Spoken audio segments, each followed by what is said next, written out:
All right, here we are once again for our reading.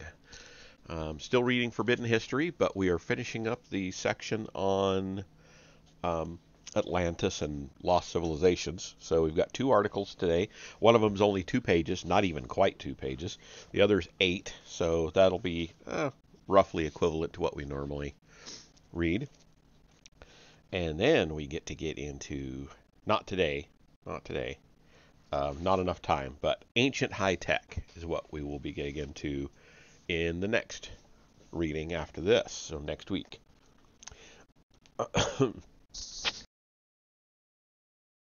Excuse me. All right. Sip of water before we start. All right. This is another article by J. Douglas Kenyon, the editor of this book. Um, West, Schock, and Hancock dive into Lemurian waters. Ooh, lighting, bad. Okay. The issue of underwater ruins in the Pacific remains controversial even within the alternative science community. Atlantis Rising has not taken a stance one way or the other on the issue, desiring instead to present both sides of the argument in a fair and even-handed manner.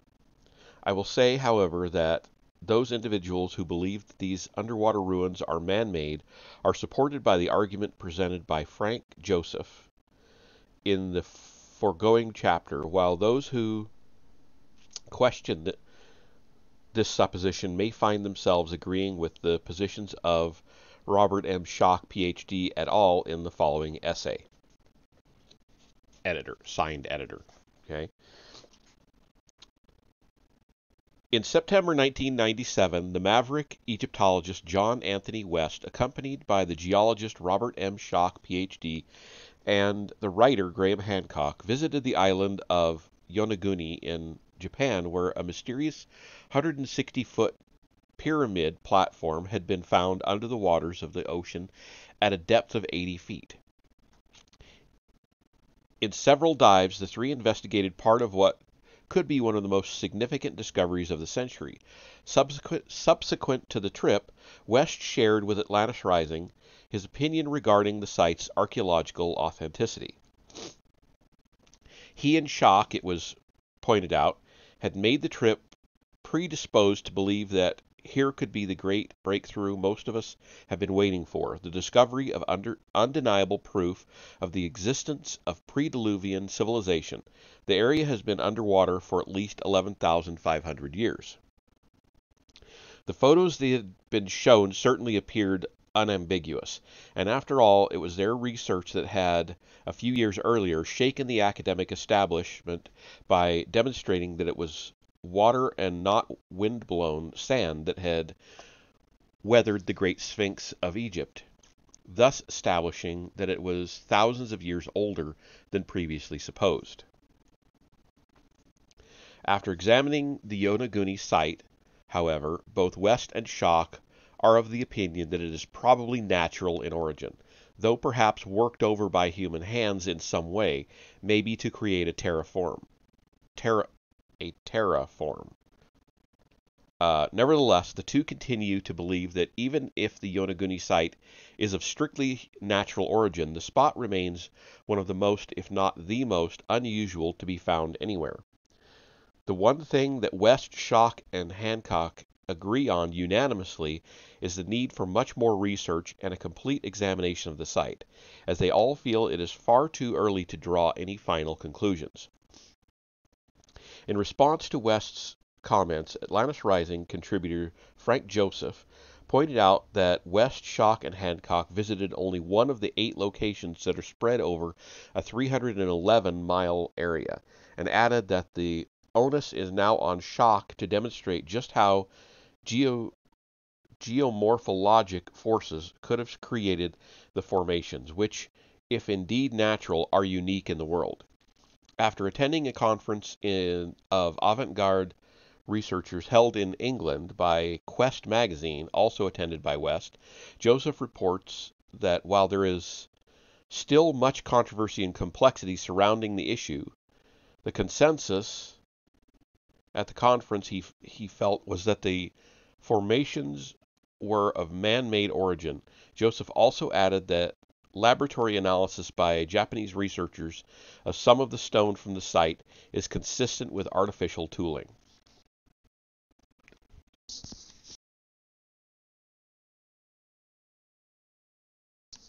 And it looked like y'all were in an ad there right at the end. Um, but yeah, so they disagreed, and one person said that it looked like there was at least some artificial tooling at the site. One of the Japanese researchers. Not much to the article, just there's some disagreement. And this was back in the late 90s. I have not heard much about this site since, so I don't know what's going on with it. I think pretty much, though, from the last I did hear, they've decided it was natural. But again, it could be natural with some human tweaking to the site. I don't know. I'd have to look up what the current research is on it. But let's get into this next one. India, 30,000 BCE. Do the roots of Indian culture lie drowned beneath the Indian Ocean? By David Lewis. The world is full of mysteries, and given its mystical traditions, no place in the world remains more mysterious than India, a country and culture said to be rooted in primordial timelessness. Westerners have frequently tried to fathom the mysteries of Mother India. Western scholars, relative newcomers on the world stage, have consistently tried to date Indian civilization according to Western timelines, assuming an intellectual superiority that routinely dismisses the accumulated wisdom of millennia, including cultural traditions that speak of humanity's origin, lost continents, and advanced prehistoric civilizations.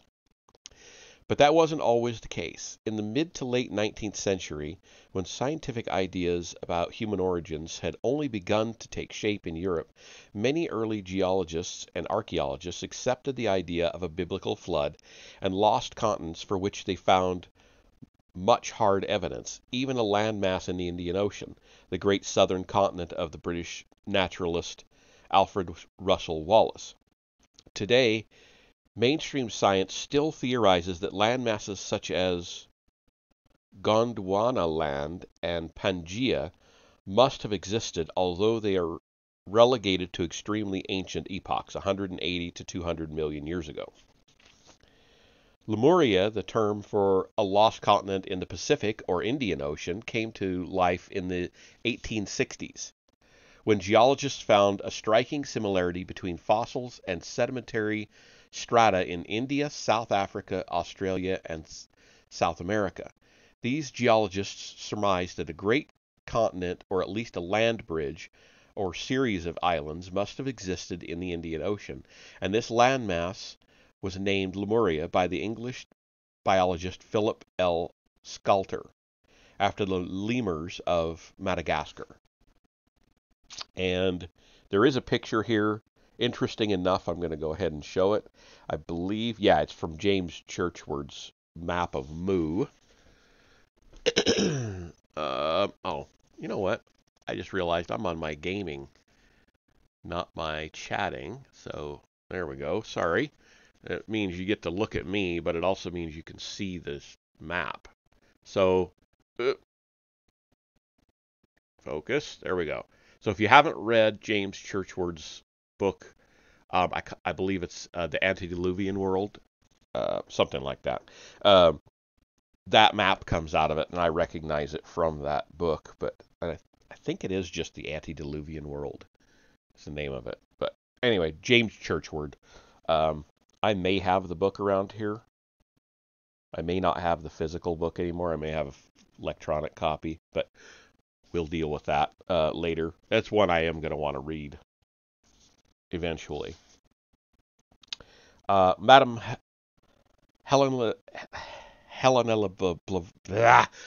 I have said her name so many times.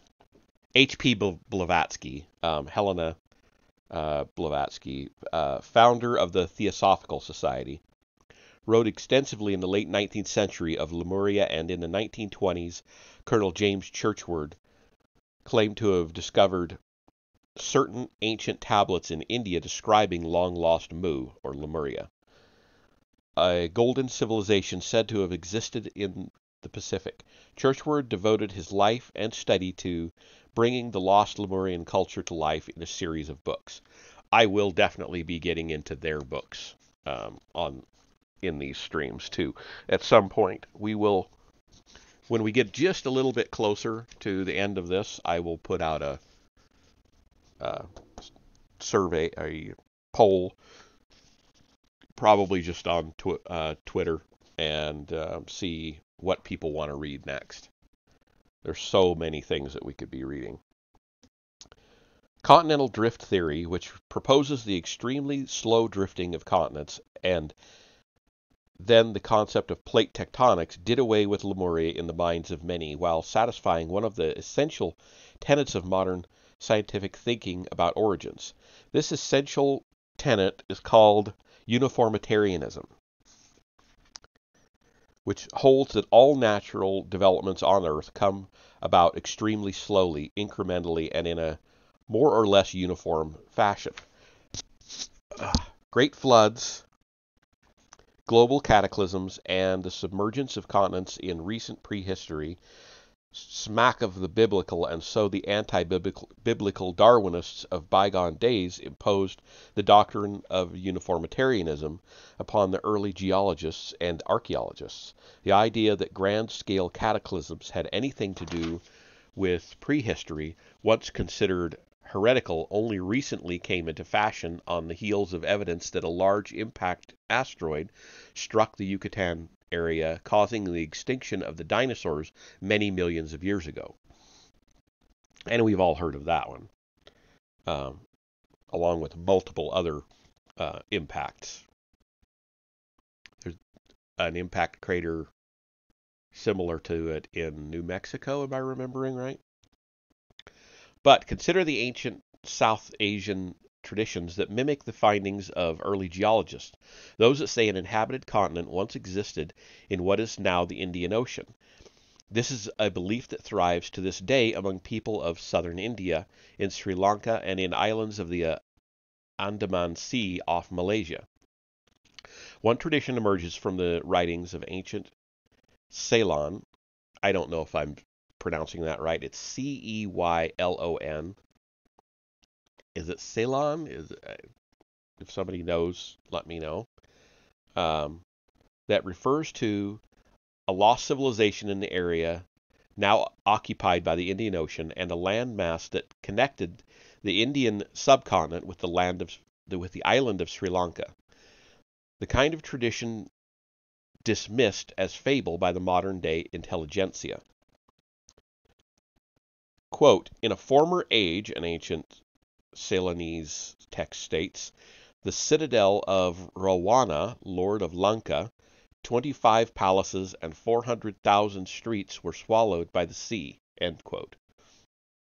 The submerged landmass, according to one ancient account, rested between Tuticorin on the southwest Indian coast and Mannar in Ceylon. Not a landmass of the size once envisioned by the early geologists, but, if it actually existed, a submerged portion of the Indian subcontinent just the same. Another cultural tradition, cited in Allen and Delaire's Cataclysm, compelling evidence of a cosmic catastrophe at 9500 BCE, that of the Selungs and the Mergui archipelago off southern Burma, also speaks of a sunken landmass. Quote, formerly the country was of continental dimensions, but the daughter of an evil spirit threw many rocks into the sea. The waters rose and swallowed up the land. Everything alive perished except what was able to save itself on one island that remained above the waters. End quote. One of the Tamil epics of southern India, the Silapadhikaram, frequently mentions a vast tract of land called Kumari Nadu, otherwise known as Kumari Kandam, the latter identified as Lemuria by European scholars, stretching far beyond India's present-day coast into the Indian Ocean. Ancient South Indian commentators wrote in detail of a prehistoric Tamil Sangam, a spiritual academy situated in that ancient land. They also wrote of the submersion of the two rivers, the Kumari and the Paroli, in the middle of the continent, and of a country dotted with mountains, animals, and vegetation. The Silapadhikaram tells of a country with 49 provinces and mountain ranges that yielded precious gems. Sri Lanka and other parts of India are sources of precious gems to this day. This Pandyan kingdom, according to tradition, reigned from 30,000 BCE to 16,500 BCE. At least one lineage of modern-day South Indian mystics claims direct descent from those extraordinarily ancient times, when their spiritual progenitors achieved extremely long lives through yogic mastery, walking as virtual gods. This was a phenomena said to have been duplicated successfully to the present, carried on in remote regions of the Himalayas, or the Himalayas if you prefer that pronunciation, though I think that's the pronunciation of, what's the word? I had it in my mind and I lost it. Pretentious people. That's it. The only person I've known that pronounced it that way was very pretentious. In addition, India's epic poem, the Mahabharata, dated by some non-Anglicized Indian scholars to the 5th millennium before Christ, contains references that place its hero, Rama, gazing from India's present-day west coast into a vast landmass now occupied by the Indian Ocean. These Indian epics also allude to advanced technology in the form of Vimana aircraft. I had a book on Vimana aircraft, and I've been looking for it for at least a year, and I can't find it. I think I got rid of it. I would love to read that one on this stream, but I may have to buy it again or get it electronically. I'm not sure. It disappeared. Aircraft that were Vimana, aircraft that were used to transport the society's elite and to wage war. Less celebrated ancient Indian writings describe these aircraft in detail and at great length, puzzling both scholars and historians. What's more, the great Indian epics vividly describe militaristic devastation that can be equated only to nuclear war. The Sanskrit scholar and the renowned physicist J. Robert Oppenheimer, father of the hydrogen bomb, apparently interpreted the ancient epic as having described a prehistoric nuclear conflagration. After the first atomic test in Alamogordo, New Mexico,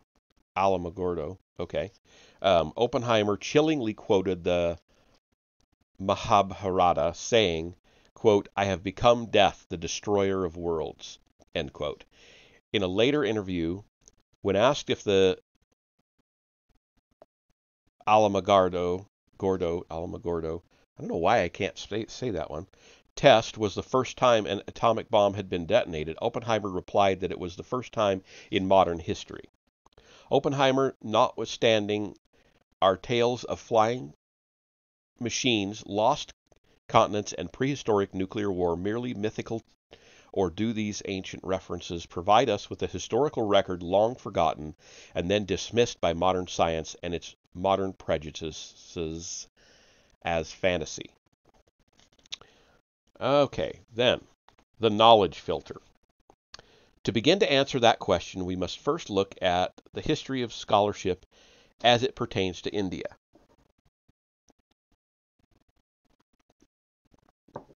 Since the 19th century, Western scholars have routinely dismissed the historical significance of the cultural traditions of ancient peoples, those of Southern Asia included, With a decidedly ethnocentric bias, the intellectual stepchild of Western colonialism, the experts reinterpreted Eastern history, casting whole systems of ancient philosophy and science in the experts' minds into the historical dustbin.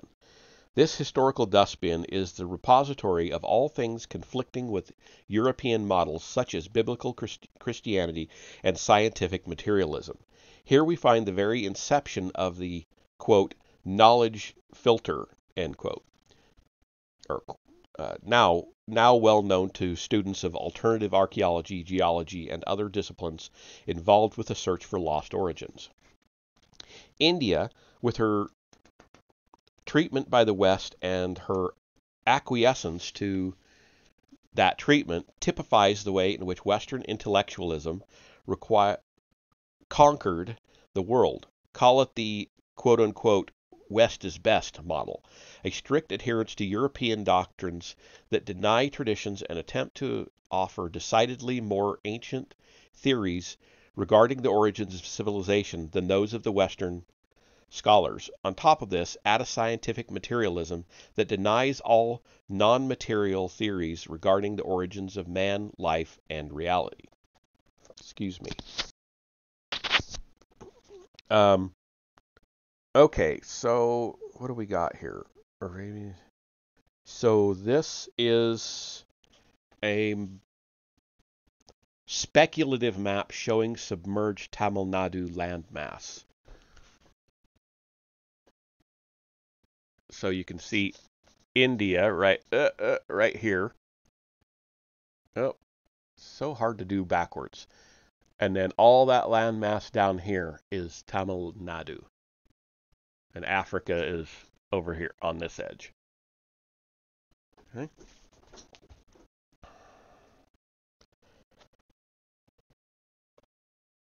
Where was I? Regarding the origins of man, life, and reality. Okay, having found, for example, the root words of India's ancient Sanskrit turned up almost universally in the world's major languages, Western scholars devised an ethnocentric scheme to explain the phenomena. One that India's first Prime Minister, Jawaharlal Nehru, and many other modern Indian intellectuals came to accept.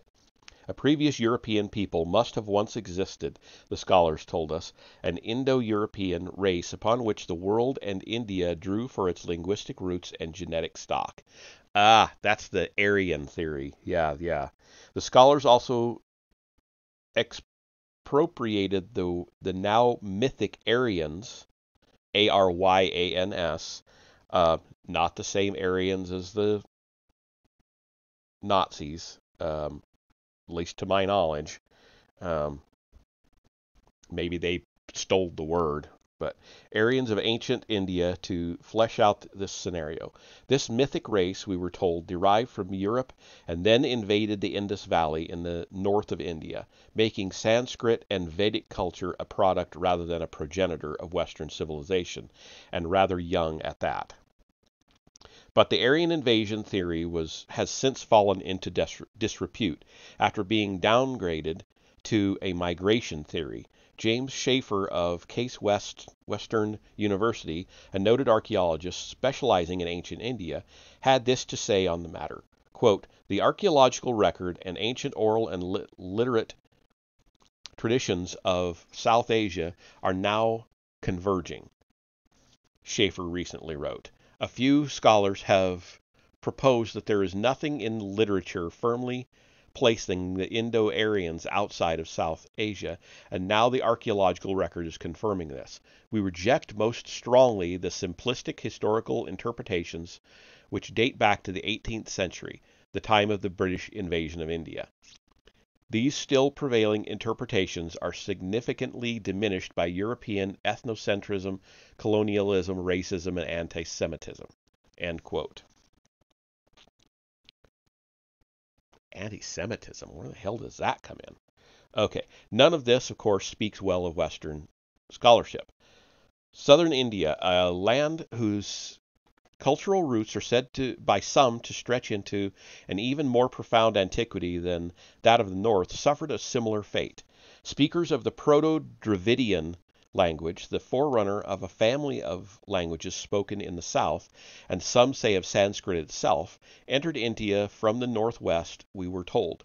Both theories were necessitated by Western beliefs, at first about the supremacy of the Garden of Eden theory of origins, and then, with the arrival of the Darwinists, the widely held out of Africa theory, the doctrine that man evolved from a more primitive form in southern Africa and slowly made his way across Asia, then to the New World, just 12,000 years ago. But the Aryan invasion theory has been debunked. No skeletal evidence shows any difference between the supposed invaders and the indigenous people of India. And satellite imagery now shows that the ancient Harappan civilizations of the Indus Valley and the Mohenjo-Daro probably declined and disappeared due to climatic changes. That is, the drying up of the mythical Saraswati River, rather than the descent of the imaginary Aryan hordes. Burying the Aryan invasion theory, however, opens a Pandora's box for Orthodox scholars regarding the prehistory not just of India, but of the world. If Sanskrit predates the world's other languages, along with India's genetic stock, how to explain prehistory in conventional terms? David Hatcher Childress attributes the demise of Harappa and Mohenjo-Daro to something far more controversial than climate change: a prehistoric nuclear conflagration involving aircraft and missiles, Rama's highly destructive flaming arrows. This is a picture that may seem bizarre on the face of it, but it is represented convincingly in the ancient writings, as Oppenheimer observed, and with some geological evidence, according to Childress. And I believe that book on the Vimana aircraft I mentioned earlier, I believe it is written by David Hatcher Childress. So take it with a whole tablespoon of salt, not just a dash.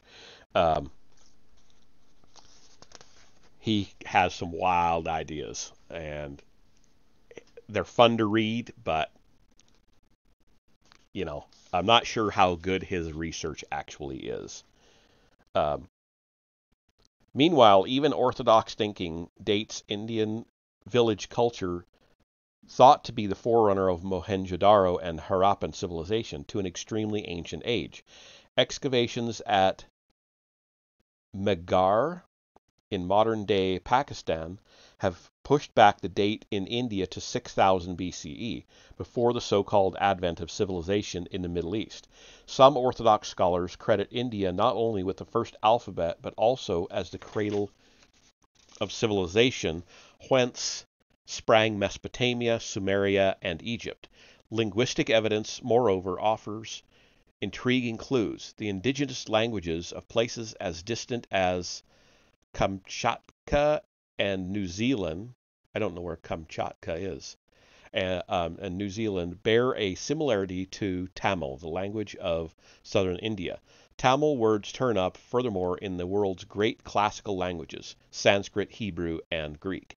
But how far does the knowledge filter go? How much of the actual history of India still lies in the dustbin created by Western ethnocentrism, colonialism, and scientific materialism?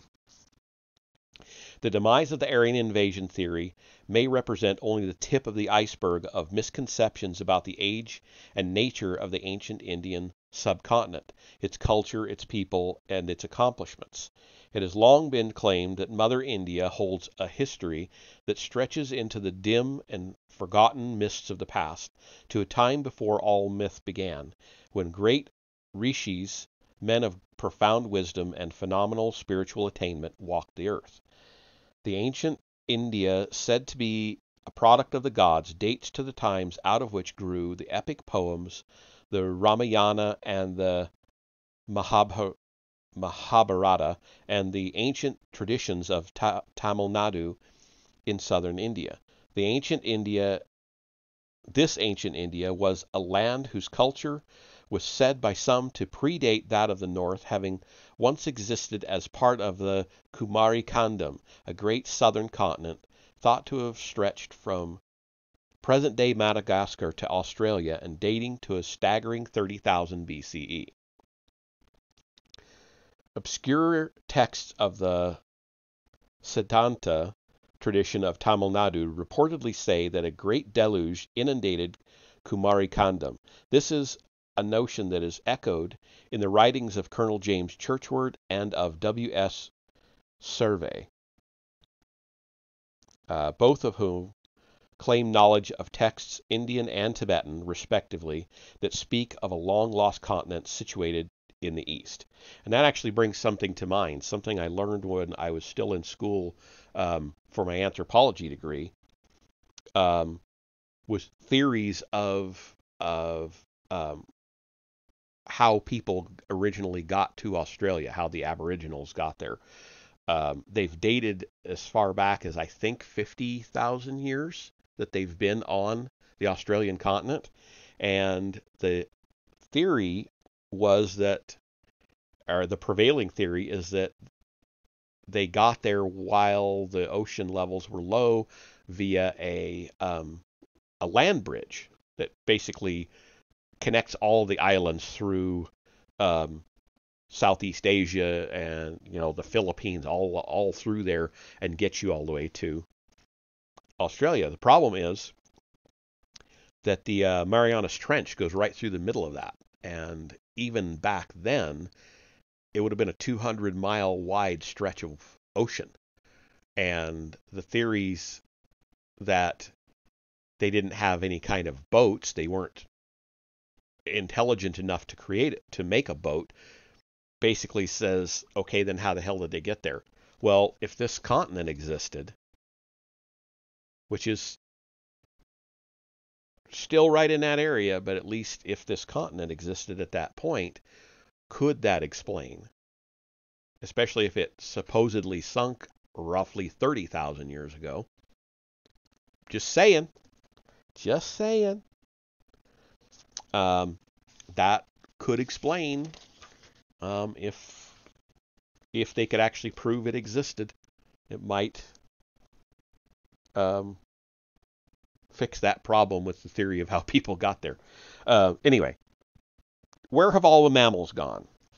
While continental drift theory presupposes extremely slow and regular movement of land masses over many hundreds of millions of years, a great deal of evidence exists that Earth's surface did indeed change with extreme rapidity and violence in recent prehistory. A great sudden extinction took place on the planet perhaps as recently as 11,500 years ago,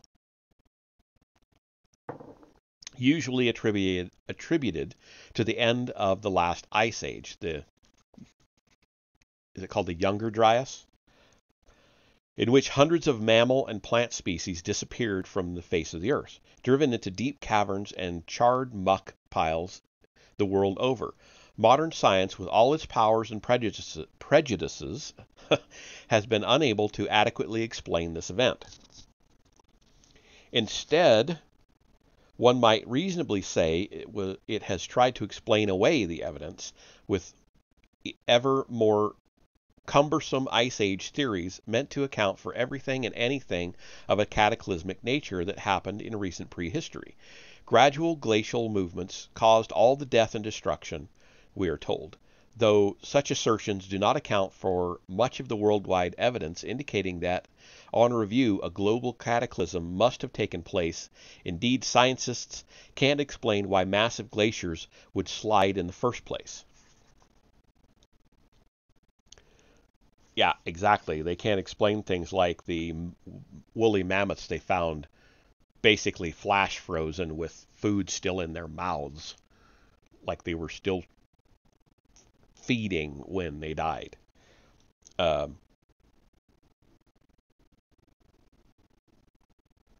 Instead, one might reasonably say it has tried to... explain away the evidence. Allen and Dallaire in Cataclysm, a stunning and exhaustive work of scholarship, amass a formidable quantity of known evidence corroborating the flood/conflagration legends stored in the world's mythological record. If we suspend belief in the textbook accounts of recent prehistory, Allen and Dallaire fill the void in a most convincing way. And much evidence centers on southern Asia that would explain how a continent would have been lost to the sea in recent prehistory. Records gathered in 1947 by the Swedish survey ship Albatross reveal a vast plateau of hardened lava for at least several hundred miles southeast of Sri Lanka. The lava evidence of a severe rupture in the Earth's crust fills most of the now submerged valleys that once existed there. The immense eruption that gave off the lava may have coincided with the downfall of Wallace's southern continent, aka Kumarikandam, for which much zoological and botanical evidence exists that would give such a landmass a recent date, according to Allen and Dallaire. Amid the troves of evidence compiled by early geologists and resurrected by Allen and Dallaire are Asian caves filled with the bones of numerous and diverse species of recent prehistoric animals from around the world that could have been driven to their final resting place only by vast amounts of water propelled by some spectacular cataclysmic force of nature.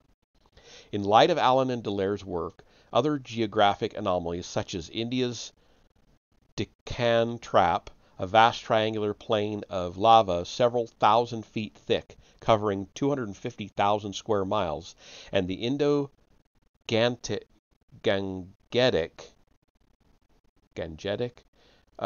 Trough, a gigantic crack in the Earth's surface stretched from Sumatra through India to the Persian Gulf, can be interpreted as evidence of a fantastic cataclysm that sank Kumarikandam at the time of the Great Extinction. And this Deccan area is geologically distinct from the Indo-Gangetic, plain and the Himalayas of the north. The rocks of the Deccan are among the oldest in the world, with no trace of ever having been underwater, and frequently overlaid with sheets of trap rock or basalt that once flowed over them as molten lava. Distant legacies. Last page.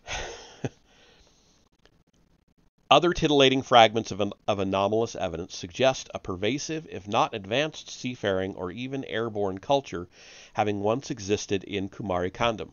For example, the identical nature of the Indus Valley script to that found at Easter Island, on the other side of the Pacific Ocean. According to certain South Indian researchers, the thought to be indecipherable scripts are written in a Proto-Tamil language, one that would link the culture of distant Easter Island and its famous megalithic statues with ancient southern India or Kumarikandam, an idea echoed in the lore of Easter Islanders about a great Pacific continent from which their people originated. And continuing eastward to North America, new dating methods have placed the Spirit Cave mummy, the remains of a 40-year-old man discovered in 1940 in a cave east of Carson City, Nevada, in the 7th millennia BCE. Although the remains have been claimed by modern American Indians, the mummy's facial features appear to be that of a Southeast Asian man. With a dispute raging over the dating of the mummified man's lifetime and the uncertainties and biases regarding the dating of artifacts and fossils in general, the Spirit Cave mummy may be the remains of an ancient inhabitant of Kumarikandam, or perhaps at least an ancestor. Whether or not the Spirit Cave mummy hails from Kumarikandam, actually or genetically, a new look at old research in the field of human origins and the probability of ancient advanced civilization having once existed has begun to seriously upset the apple cart of the Western scientific paradigm. The trouble for Westbesters, and with them dyed-in-the-wool scientific materialists, is that most cultures of the world offer traditions and a mythological record that contradict the aggressive assumptions of Western science. Its assertions that prehistory and about about prehistory and about the nature of man. More and more frequently, incremental revelations in a variety of fields, from archaeology to the new physics to near-death studies, support the ancient traditions. And even as West is best assumptions continue to proliferate in textbooks and universities around the globe, records written in the earth and in ancient texts quietly reappear like ghosts from the forgotten past. The records of Mother India, where those ghosts are God, are no exception. We made it. That's it. That's the end of that section on Atlantis. And now for next time, we'll get into Ancient High Tech, part 5 of this book. And it looks like we start off with an interview with Peter Tompkins, 5 pages, and then Ancient Agriculture in Search of the Missing Links.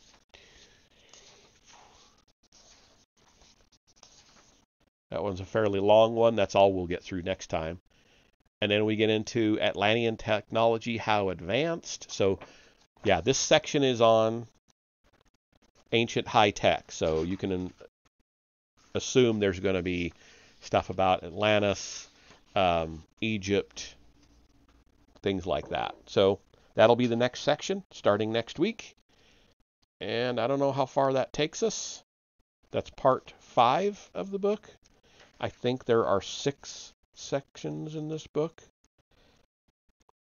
I'm curious. I have to look, and you have to go with me. There are 6.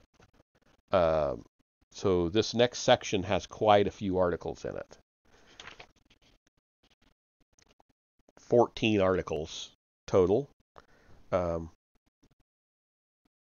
then the 6th part only has 4 articles. So that tells you how much farther we've got to go. We've got 18 articles to read to finish out the book, and then we can move on. I would rather get into something a little meatier than this. This has got some good stuff, but get into something that's a little bit longer format on one subject. So we will do that next time, and I'm going to take a bit of a break, and I'll be back for my second stream of Fallout 3. So we'll see you later.